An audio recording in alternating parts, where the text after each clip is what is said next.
Hi, my name is Lynn Quat, and I'm one of Det in Seattle's co-executive directors. Hi everyone, my name is David Wing. I'm one of the co-executive directors at Det in Seattle. I oversee all of our staff of about 40 people, and we are putting together our festival this year virtually. Four Vietnamese organizations within the greater Seattle area, within Tacoma and UW, came together and felt like celebrating and preserving the traditional Vietnamese culture was important. With that in mind, what they did was they came together and had an organizing committee, decided to partner with the city of Seattle through the Seattle Center's festival program to develop the first in Seattle. And that was in 1997. And then after the following years, in mid-1998, Det in Seattle had grown so big that it had its own organizing committee. And then we became a 501c3 on our own in 2002.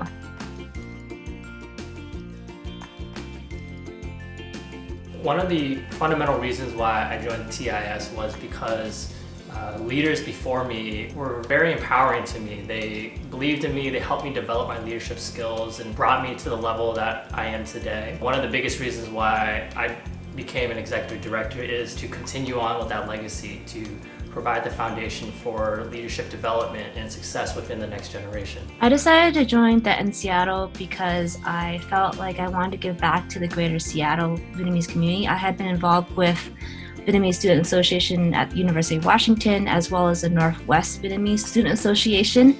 So being that I was involved more in student-led organizations and growing my leadership, I was very interested in providing that leadership and my experience in the greater Seattle area with a broad range of ages that I would be impacting. And Det in Seattle is known for its really great community outreach, and the festival every year it gets about 10,000 people when it actually is in person. So I just wanted to see what it was like, and so I first got involved as a volunteer director, and from there over the years I became executive director. With COVID-19, it provides various complex challenges to our organization. We're fundamentally used to an in-person festival where we have live music, food, and it really hits the senses for our attendees. With COVID-19, we're stripped of all of that, but it's really a blessing in disguise in that we have to be very creative, in how we can empower our community. Our theme this year is based on hope and resilience, and with COVID-19 being such a complex struggle for everybody, we really wish to create virtual content that is able to extend reach to our youngest members, to our oldest members of our community. Our intent is to provide hope and the fact that we are a very resilient community and that we'll get through this just fine. The other festivals that are at the Seattle Center were doing a lot of virtual content, and we were trying to think of, okay, what can we do that will still engage our community in some kind of way? And so we decided to do our festival virtually, and instead of doing it in a long break or a 4-hour time period, we're going to have content within a week to 2 weeks span, and hopefully some of those content will touch the community in some ways through education for kids, or through our storytelling, and through our business outreach with Potential Restaurant Week. How has TIS grown over the past few years? I've been with Det in Seattle for 4 years now, and in that short amount of time, I've seen a lot of growth in not only our organization, but how our organization interfaces with our community. Some of the biggest improvements that I've seen over the years is with our fashion show, our health fair, and our business relationships. With our fashion show, we've shifted into a mindset where you don't have to be skinny and tall to put on an ao dai. Our fashion show is intended to be open to anyone, regardless of gender, size, or shape. And it's intended for you to be as a meaningful opportunity to grow and have develop that confidence in yourself. And we've been very successful in that. With our health fair, we've continually grown our health fair in cooperation with some key healthcare providers in the area to provide healthcare resources as well as translated materials directly to our community. And one of the biggest successes I can recall is through our program, we were able to detect early stages of cancer in a patient and potentially save their life. The third biggest improvement would be with our community relationships through our local businesses.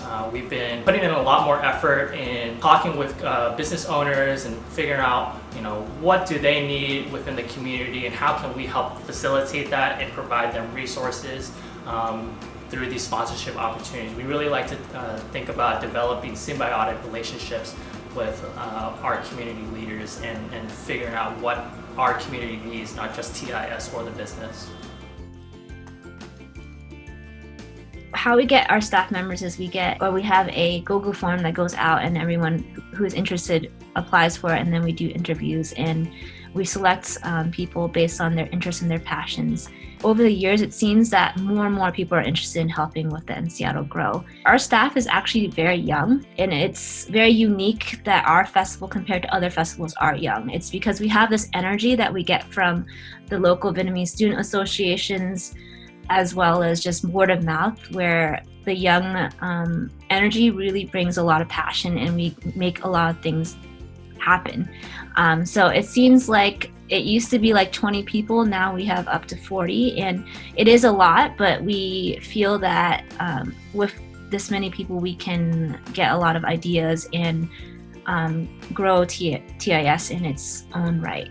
We have so many different partners and many different people that come to the festival to make it happen. And first off, I want to thank that we have staff, individual people in our community that come together and make up our 9 committees. All of those people come together to organize the actual festival, and then from there these people connect with the community to make sure that the event happens. So programming is one of the largest things that we deal with. So we connect with headlining singers every year usually and have them sing at our event 1 or 2 days. And we also connect with businesses in the greater Seattle area. And there's food vendors as well as community partners that want to put their message out at our event. As well as for more performances, we have connections with local Vietnamese schools for education contests. And then we also have connections with Manhattan, Seattle, and temples for lion dancing. We get big sponsors that sponsor our event every year. We also connect with local artists and create an art gallery. So quite a bit of partnerships, a lot of things going on usually in a typical year. But this year we're scaling it back and making it more storytelling based. Thanks everyone for watching. Stay tuned from now until February 15th for continuous virtual content that our team has been working very hard to put together. On behalf of Then Seattle, we wish you and your family a wonderful, healthy Lunar New Year, the Year of the Ox. David và ban tổ chức chúc mừng cả cộng đồng Việt Nam một năm mới tốt đẹp, hạnh phúc và vạn sự như ý. Xin cảm ơn.